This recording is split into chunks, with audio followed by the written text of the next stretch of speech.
El 27 de junio de 1973 se produjo el golpe de Estado en Uruguay, que dio comienzo a 12 años de dictadura cívico o militar. El entonces presidente electo, integrante del Partido Colorado, Juan María Bordaberry, disolvió el Parlamento con el apoyo de las fuerzas militares y policiales. En los años previos, el país experimentó un aumento de las tensiones políticas y acciones que se inscribían en proyectos de transformación social revolucionarias. Estos procesos se desarrollaron dando lugar a la formación de la Unidad Sindical, la que se concretó en la Convención Nacional de Trabajadores en 1964. Esta doctrina fue la base también de la coordinación represiva regional conocida como Plan Cóndor, que expandió la persecución política, el secuestro, la desaparición forzada y el traslado clandestino de personas a través de las fronteras de varios países de la región.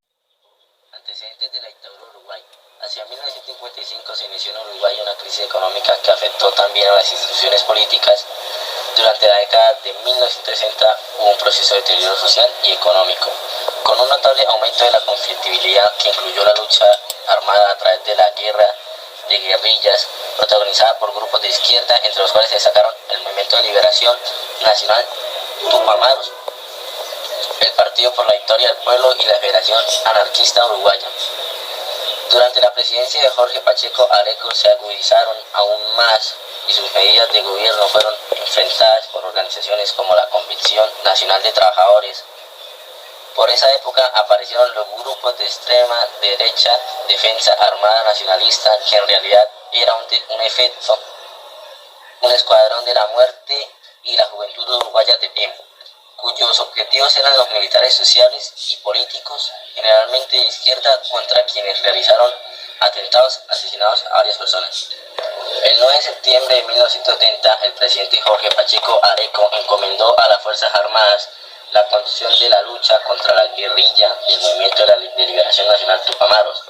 El 16 de diciembre se creó la Junta de Comandantes en Jefe y el Estado Mayor Conjunto de las Fuerzas Armadas.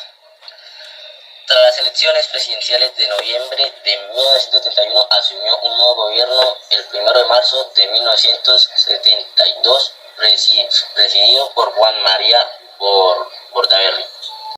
Tupamaros es un movimiento político de Uruguay que tuvo una etapa de actuación como guerrilla urbana de izquierda radical durante los años 1960 y principio de los 70.